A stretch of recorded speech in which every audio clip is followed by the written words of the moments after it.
Halo,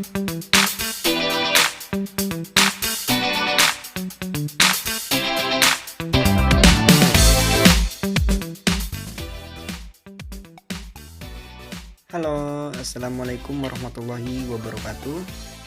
Baiklah, sebelum melanjutkan video kali ini, ada baiknya saya memperkenalkan diri saya terlebih dahulu. Perkenalkan, nama saya Hikmal Farozi, NIM 19110058, Prodi S1 Farmasi semester 2 kelas A, Universitas Gederbangsa Palembang. Baiklah, saya di sini akan menjelaskan tentang stabilitas obat. Apa sih stabilitas obat itu? Mari kita simak video agar kita mengetahui tentang stabilitas obat. Stabilitas obat. Stabilitas adalah kemampuan suatu produk obat untuk menjaga spesifikasi yang sudah dibuat untuk menjamin identitasnya, kualitas kekuatannya, dan kemurniannya. Instabilitas dapat menyebabkan yang pertama, perubahan performa yang tidak diinginkan. Misal, desolusi atau bioavailabilitas. Kedua, perubahan substansi dalam penampilan fisik sediaan. Yang ketiga, menyebabkan kegagalan produk. Ada beberapa faktor yang mempengaruhi stabilitas. Yang pertama, faktor lingkungan. Kedua, obat atau eksipien di dalam sediaan. Ketiga, kontaminasi mikroba. Keempat, kontaminasi logam tertinggal. Kelima, pembersihan dari wadah. Faktor lingkungan dibagi menjadi 5. Yang pertama, temperatur, oksigen, karbon dioksida, cahaya, dan kelembaban. Obat atau eksipien di dalam sediaan dibagi menjadi 2. Yang pertama, ukuran partikel obat. Yang kedua, pH sediaan atau lingkungan. Jenis-jenis studi stabilitas dibagi menjadi 3. Yang pertama, stabilitas fisika. Kedua, stabilitas kimia. Ketiga, stabilitas mikrobiologi. Stabilitas fisika. Stabilitas fisika menyiratkan formulasi tidak berubah secara total sepanjang umur simpannya dan belum mengalami perubahan total dalam penampilan, sifat organoleptik, kekerasan, kerapuhan, ukuran partikel, dan lain-lain. Hal ini penting karena mempengaruhi yang pertama, estetika farmaseutik, keseragaman kandungan obat, lajunya pelepasan obat. Implementasi dekomposisi fisika. Yang pertama, pembentukan polimer dan hidrat. Kedua, hilangnya keseragaman. Favorisasi atau sublimasi absorpsi obat. 3. Hilangnya estetika, wadah luntur, wadah sobek atau pecah, dan lain-lain. Contoh stabilitas fisika. Yang pertama, larutan oral. Kedua, larutan parenteral. Ketiga, suspensi. Keempat, emulsi. Kelima, semisolida. Keenam, tablet. 7, kapsul. Yang pertama, formulasi dari larutan oral. Kemungkinan masalah instabilitas fisika. Yang pertama, kehilangan rasa. Kedua, perubahan rasa. Ketiga, adanya rasa yang berbeda karena interaksi dengan botol plastik. Keempat, kehilangan warna. Kelima, pengendapan. Keenam, perubahan warna, menimbulkan efek perubahan bau atau rasa. Yang kedua, formulasi dari larutan parenteral. Kemungkinan masalah instabilitas fisika. Yang pertama, perubahan warna karena reaksi fotokimia atau oksidasi. Kedua, adanya endapan karena interaksi dengan wadah atau tutup. Ketiga, adanya whiskers atau cambang. Keempat, cloud atau langit-langit. menimbulkan efek perubahan penampilan dan bioavailabilitas. Yang ketiga, formulasi dari suspensi. Kemungkinan masalah instabilitas fisika. Yang pertama, pengendapan. Kedua, checking. Ketiga, pertumbuhan kristal. Dapat menimbulkan efek yang pertama, kehilangan keseragaman kandungan obat. Yang kedua, loss of elegance. Yang keempat, formulasi dari emulsi. Kemungkinan masalah instabilitas fisika ada dua. Yang pertama, creaming. Yang kedua, coalescence. Dapat menimbulkan efek yang pertama, kehilangan keseragaman kandungan obat. Kedua, loss of elegance. Yang kelima, formulasi dari semisolida. Kemungkinan masalah instabilitas fisika yang pertama, perubahan dalam. Perubahan dalam dibagi menjadi dua. Yang pertama, ukuran partikel. Kedua, konsistensi. Nah, yang kedua, checking or covalence scan. Yang ketiga, mencair. Efeknya, yang pertama, kehilangan keseragaman kandungan obat. Kedua, loss of elegance. Ketiga, perubahan dalam laju pelepasan obat. Yang keenam, formulasi dari tablet.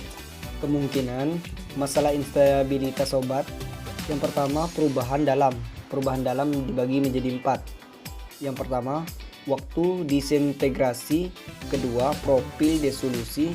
Ketiga, kekerasan. Keempat, penampilan. Menimbulkan efek perubahan dalam laju pelepasan obat. Yang ketujuh, formulasi dari kapsul. Kemungkinan masalah instabilitas fisika. Yang pertama, perubahan dalam. Perubahan dalam dibagi menjadi 3. Yang pertama, penampilan. Kedua, disolusi. Ketiga, kekuatan. Menimbulkan efek perubahan dalam laju pelepasan obat. Stabilitas kimia. Stabilitas kimia berarti terdapat beberapa dekomposisi dalam bahan kimia yang dimasukkan ke dalam formula sebagai obat, pengawet, atau eksipien lainnya. Dekomposisi ini dapat mempengaruhi stabilitas fisika dan kimia obat. Implementasi dekomposisi kimia. Yang pertama, hilangnya bahan aktif. Kedua, hilangnya pharmaceutical elegance seperti timbulnya bau tidak enak, perubahan warna, problema rasa. Ketiga, terbentuknya produk yang toksis. Mekanisme degradasi. Mekanisme degradasi dibagi menjadi 3. Yang pertama, hidrolisis. Hidrolisis berarti pemisahan oleh air. Kedua, oksidasi.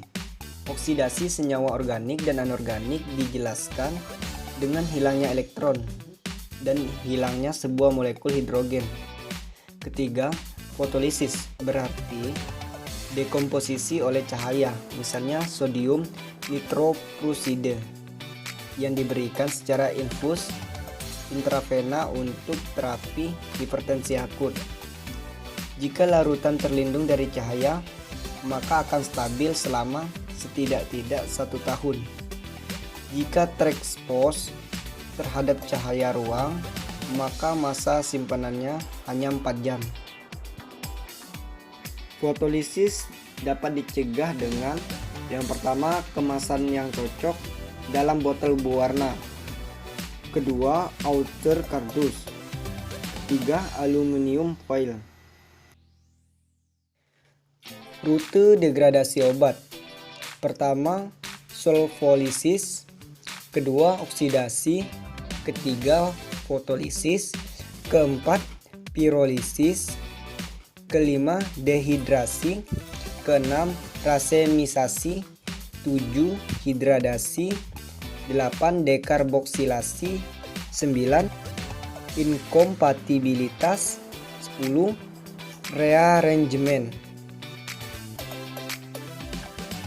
Faktor-faktor yang mempengaruhi lajunya degradasi yaitu yang pertama pH, kedua kompleksasi, Ketiga, surfaktan.